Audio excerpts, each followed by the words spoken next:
We'll do English, then we'll do Spanish. Carlos, magnificent match. 5 sets, 4 hours and 19 minutes. Assess your performance tonight. It was incredible for me. You know, I think I played great against Frances, who were playing unbelievable as well these 2 weeks. I mean, it's an incredible feeling to be in a final, to be able to win this match 4 hours, 20 minutes again. This incredible feeling for me. Thank you very much. Congratulations. Questions in English, please. Hands. Carlos, congratulations. And Nicholas Carey from Tennis of the Commodore of the Year. How do you feel physically? And what would you say to that young boy from Murcia from 3-4 years ago? I feel great right now. I mean, I'm a little bit tired, you know, but yeah, I feel good. I feel great. Right now, I'm just so happy. I thought about a young man like 10 years ago, dreaming for this moment right now, and yeah, I'm feeling great, you know. And the second question, what is it? What would you say to that kid from Murcia? I mean, following his dream. I mean, if you work hard, all the hard work pays off, you know. And right now, you can see that all the hard work that I put in today is paying off right now. Craig? Craig, Gabriel, 9 Radio Australia. And how do you feel about you're still alive for the #1 ranking and playing Casper for the ranking? Well, it's close, but at the same time, it's so far away. You know, it's a final of a Grand Slam, fighting for the #1 in the world, something that I dream since I was a kid. So, I mean, what I have to say, you know, is final of a Grand Slam. And now I'm gonna enjoy this moment, my first Grand Slam final, and I will have time tomorrow to think about it. Okay, Chris. Yeah, Carlos, Chris Clary, New York Times. Could you talk a little bit about playing tonight? Crowd, obviously they were very hard for Frances, big atmosphere, but you seemed to handle it well. How was the experience, and how would you describe it? Unbelievable, you know. The energy that I live in the Arthur is amazing, you know. I would say the 70% it was from the Frances, you know, but I just hear the 30% remaining, you know. It was crazy. I mean, the night season here in Arthur, here in US Open is crazy. Hi, Carlos. Matt Trollope from AusOpen.com. If you think back to last year at the US Open and you had some 5-setters and in the end you had to retire from your quarterfinal, but this time you're doing it again and again and the late finishes. Can you talk about what kind of physical journey you've gone on in the last 12 months and how are you doing this, recovering and bouncing back for each match to perform again like you have? Well, I would say now I'm more prepared. You know, last year I just played 3 Grand Slams before US Open, and I just play, I'm gonna say 1 match, 5 sets. Now I've played more matches in 5 sets. I more prepare mentally and physically, as you said, and yeah, it was 12 months of working hard in the gym, on the court, you know. But I would say it's all mental. Any other questions in English?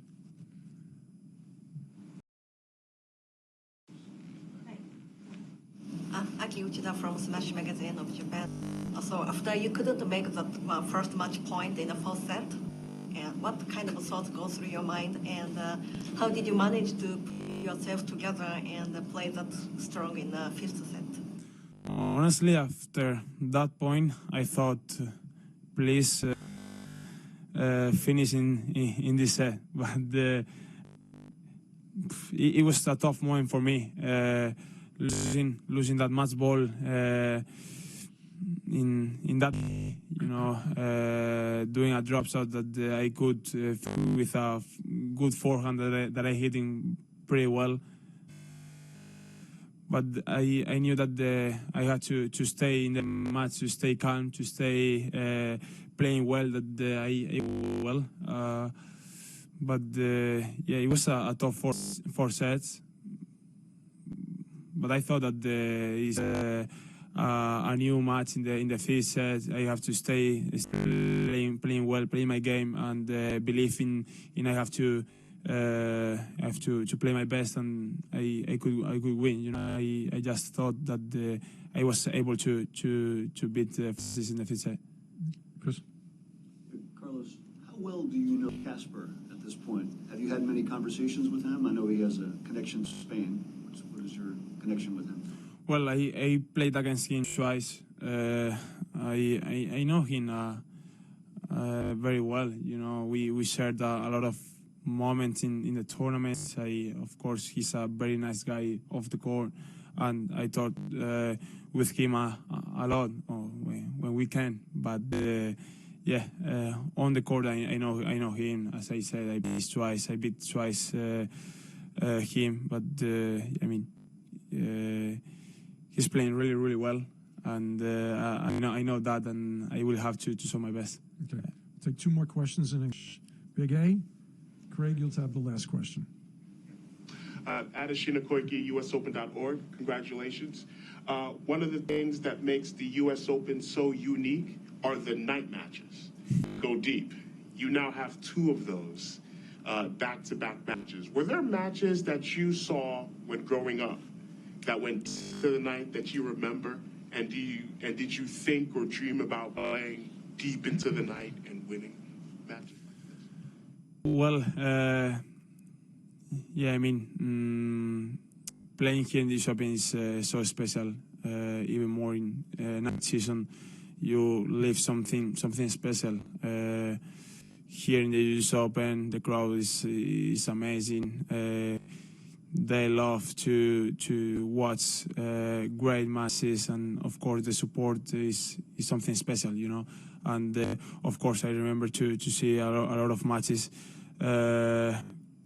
crazy matches, and I remember to think that I will live someday that moments, when I was a kid watching some great matches. Craig, last question in English, please. Well, it was 19 years ago, in 2003, Juan Carlos reached the final and ended up being number one. Has he said anything to you? Have you spoken to him about something like that? Yeah, we talked a lot about it. He beat Agassi in the semifinals to reach the number one in the world here in the US Open. And he told me about the prepare for that match, and I'm gonna do the same. That's going for it. No matter what I'm fighting for or where I am, I'm just going for it and enjoy the moment. Okay, thank you. That concludes the English portion.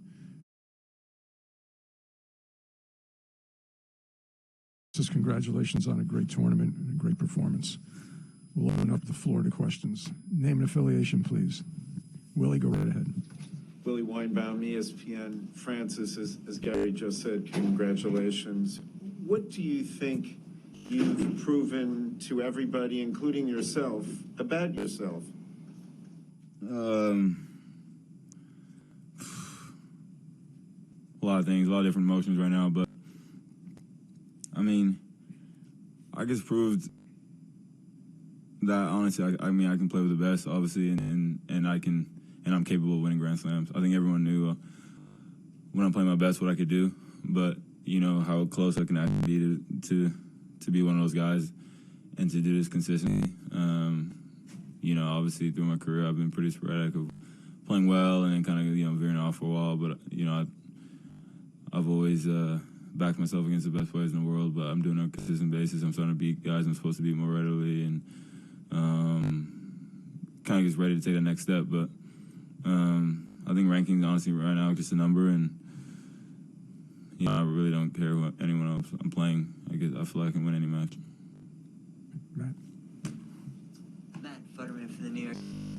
I guess sort of a two-part question. Sort of, where do you think you go from here in terms of, you know, the rest of the year, getting ready for next slams, things like that? I know you probably don't have much time to think about it. And as you we're talking just before about, you know, being able to win slams. Do you think you have a real understanding of, you know, the work that it takes now that you didn't have a few years ago to get to this point where you are and to stay there? Yeah, I mean, I knew that, like, I'm definitely falling in love with the process and doing the work much more. I'm working smarter. I'm understanding, like, I mean, I've always, like, tried hard, but I'm getting my weaknesses stronger. I'm like breaking down my game a lot more, becoming a student of the game again. When I was younger, I was a big student of the game and really trying to just get my weaknesses better and just keep trying to get better. I always knew to put 2 weeks together is obviously the toughest thing in the world. That's why the only 3 guys were doing it for so long. But now actually getting this deep, I get to like understand how much rest is important during 2 weeks of times. Again, I didn't go out to dinner one time. Just resting, and you know, it's tough. I mean, it's definitely tough. 3 out of 5. I mean, I still have more in me if I had to play on Sunday, but I mean, 2 weeks, 3 out of 5 is not easy. It's tough sex. Howard? Francis, Howard Edwards from the Associated Press. How would you describe what the atmosphere was like out there tonight? And I thought it was pretty bad. I wish they got into it. Nah, it was so electric. I mean, guys. I mean, the tennis definitely matched the hype of the match. Unbelievable shot making, gets, extending points, crazy shot. I mean, at crazy times. Yeah, you know, I was getting riled up. You know, people love to see that guy play, so they were getting behind him too. Obviously, I would have loved to win tonight, but I think tennis won tonight. I think the crowd got what they expected, and I just wish I was the one who got the W. But it was unbelievable to be a part of. A lot of who's in there, and you know, I'm happy. I guess at the end of the day, I got to be happy with it. I gave everything I had. Mark. Yeah, Francis, Mark Furman. Just, you know, you talked about the loud Michelle Obama there, and she, to have at the match, and then I guess afterwards she's down in the players area. I mean, how was that? I mean, I don't know if you heard her before from Washington or anything. Yeah. I mean, because I seen her at like 2-1 in the first. I remember my head right. Like, and she looked at me. So before they announced her, I put her on the Jumbotron. I already seen her, so at that time I was pointing at her, but I was like, I seen her and then I missed her. I think I shanked the return. I was like, yep, she thinks I'm a bum. I can't make a return. But yeah, like seeing her there was just like crazy. Obviously, I mean, there's a lot of who's in there tonight, but you know, I mean, we all know what she means, and you know, so crazy, and then crazy getting to meet her after. Seen her before, but it's a little different circumstance. I think there's a lot more respect now. I mean, she sees me, and she's actually excited to see me. So. Ava Wallace, Washington Post. Congratulations on the tournament, Francis. I think you've spoken definitely about the kind of effect that you've seen, that you've had on people. Given how people have reacted to you, why do you feel like you had to apologize to the crowd? I mean, obviously emotions are flying 1,000 miles an hour, but you know, I wanted to be here on Sunday holding the cup. I had it in my head. I mean, to be honest with you, guys were asking what was my idea coming in, and I generally believe I could win the U.S. Open. and that was the focus. Everybody around me, that was the focus. My girlfriend and my team, like we approached every day as such to win the U.S. Open, and the crowd was feeling me. The crowd was really getting behind me, and I know they really wanted to see me win, and I was flying at 1,000 miles an hour at that time. I knew, obviously, I didn't mean it in that sense, letting them down, but that's how I felt in that particular moment, because they were getting so far behind me. But I know they're proud of what I did, and they stood by me for 4.5 hours. So, but I wanted this run to end a little differently. That's all. Bill Simons, Inside Tennis. Congratulations on your run, and I know you obviously just came off the court, but if you could step back and put this run into just like one or two words or phrases, what was this at its essence for Frances? Man, I mean, I haven't even let it soak in yet, honestly, but craziest 2 weeks of my life. Craziest 2 weeks of my life. Stuff you dream about doing, fell a little short, but, I mean, getting to the fourth round 3 years in a row, that's already a good accomplishment. Beating Rafa, being the only player to beat Rafa in this year, the year he's had. Him being in race and being number one in the world, you shut that down. And just saying you beat him in a Grand Slam. I mean, beating him out 2 out of 3 guys have done it, but the Grand Slam, it's not the easy task. And having my first time beat him here in New York in front of everybody and seeing what that meant was crazy. And being able to back it up too. A lot of people beat him and don't really back it up. So that was a growth coming out and playing Andre and beating him. So, and then playing an unbelievable match tonight. So it's just crazy 2 weeks. I mean, I really need to soak it in to give you a real answer.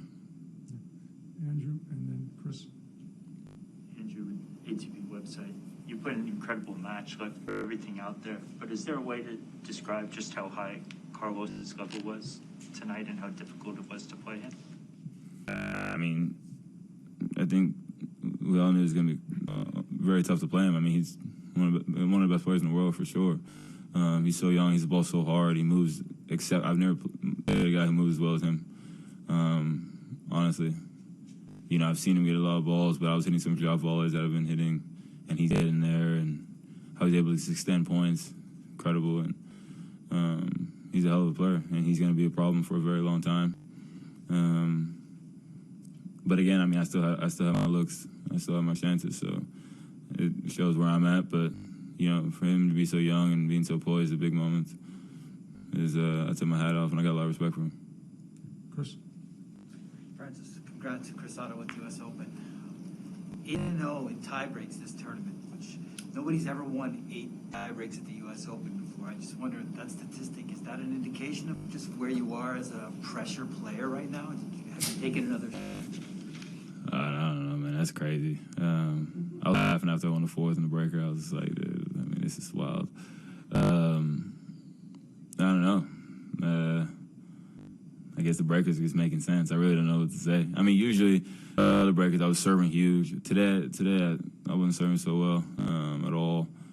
So I was playing really well from the back. But I don't know. 'Cause, I mean, to 7 points, you can get a little rhythm if you get hot early, and then get on the guy. And plus, I mean, the crowd's behind me, and the guy gets a little nervous. I mean, I don't know, but yeah, I mean, it's not easy to go 8-0 in breakers. I played a lot this tournament.